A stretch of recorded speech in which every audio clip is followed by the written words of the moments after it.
Hello there, this is Glenn Berry with Dr. DMV LLC, and I'm back with another video. In this video, I'm going to show you how to flash the BIOS on a Gigabyte Z690 AERO G DDR4 motherboard with QFlash Plus. And this is not the only way to update the BIOS on this motherboard. There are other methods for doing it, but this works even if you don't have a CPU or memory or graphics card installed. All you need is the motherboard, a flash drive, and a power supply, and you can flash the BIOS using this method. Now, this will also work if you have a fully assembled system, and I'll talk about how to do that later, but that question comes up over and over and over again. And you might be wondering, why would I ever want to do this? Well, the reason why is if you have a newer processor that is not supported by the BIOS that came from the factory. So for an Intel processor, right now we have Intel Alder Lake, but later this year we're going to have Raptor Lake that might not be compatible if it works in this motherboard at all, unless you update the BIOS. So using this method is one way around that. And another reason you might want to use this method is if you've tried to flash the BIOS using a more conventional method from the BIOS setup, and that procedure failed. And this is one way to possibly get your motherboard back.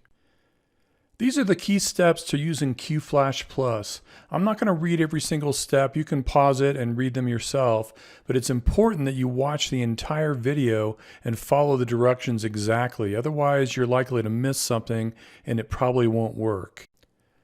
The first thing you need to do for this procedure is find the correct BIOS file for this exact motherboard. In this case, it's the Gigabyte Z690 AERO G DDR4. And when you find that, you're going to be on this URL. And don't worry, the link will be in the description. And you'll probably be on the key features page. And what you need to do is switch to the support page. So once you switch to the support page, you'll have to scroll down a little bit and find where it lists all the BIOS. And after you do that, it's going to show you all the BIOS releases that have come out for this particular motherboard. And at the time of recording, the most recent version is F7, which came out on February 9th, 2022. But by the time you watch this, there may be a newer version, and you want the latest version that's available. So we're going to go ahead and download F7, which is the latest version that's available right now. And one question that comes up fairly often is, do you need to download these intervening versions? And the answer is no. Just go to the latest one, download, and use that version. So we'll go ahead and download that, and it's less than 10 megabytes, so it should come down pretty quickly. After you download the file, you need to find it on your system. By default, with most systems, it's going to be in your Downloads folder. So that's where it is on my system. And what you want to do here is just right-click on it and pick Extract All. And that's going to extract that zip file into a new directory. And that's going to show you all the files that are in that zip file. And the only one you care about for this procedure is this one right here, that right now has an F7 extension. And by the way, before you go any further here, what you really want to double check is make sure that file name extensions are turned on so you can see the actual file name extension. By default in Windows, that's not turned on with a fresh installation. So make sure that's turned on. So what you have to do with this extracted file is rename it to gigabyte.bin. And this is very important for this procedure. So gigabyte, and then change this to bin. And after you do this, it's going to give you a warning about changing the file extension, and that's fine. So once I do that, go ahead and accept that and change the name of the file. And you don't need all these other files, so don't worry about them. And then what you have to do next is have your USB flash drive that you're planning on using for this in this system that we're using to prepare the file, and go to that USB drive like I have here and right-click on it and check the properties of it. And when you do that, what you want to do is make sure that it's formatted in FAT32, just like you see right there. If it's formatted with exFAT or NTFS, this procedure will not work. So you'll have to reformat the drive in FAT32. And of course, if you do that, it's going to delete any data that's on the file, so make sure that you do that. But I'm already using FAT32, so I don't need to worry about that.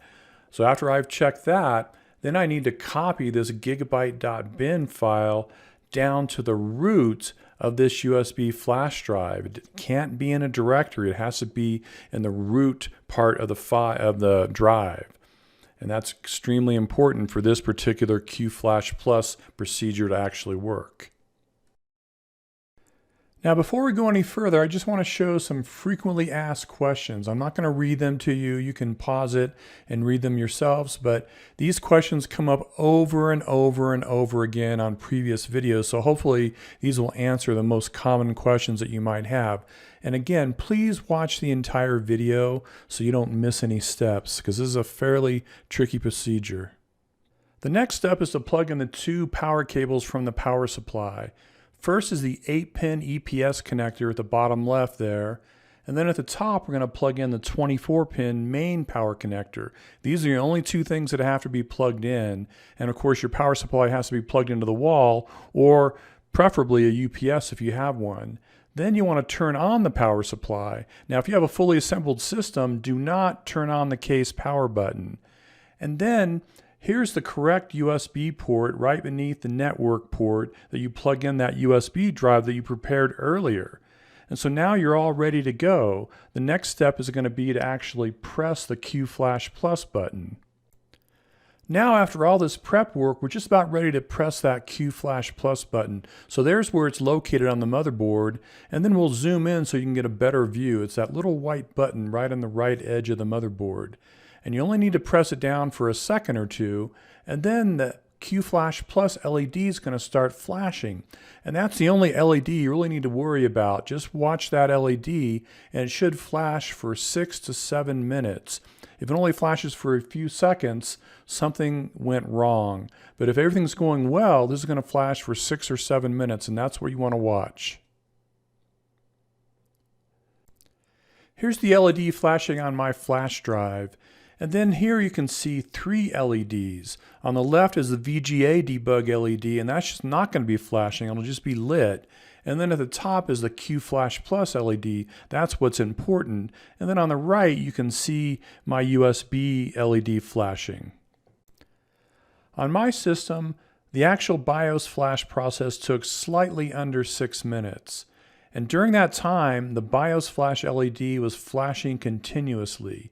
And then the VGA debug LED was just on, it was not flashing.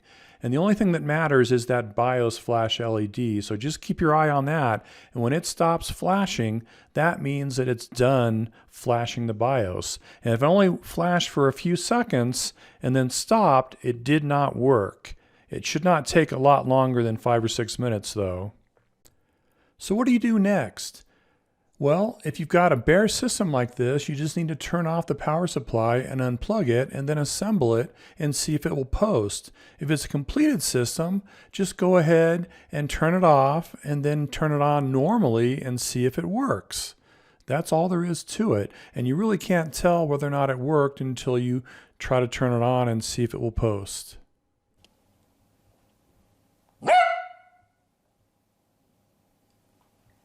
Really? You have a lot to say.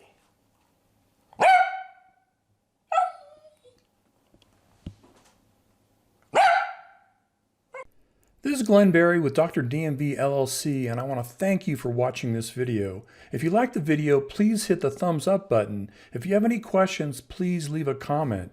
And finally, if you want to see more content like this, please subscribe because that really helps the channel out.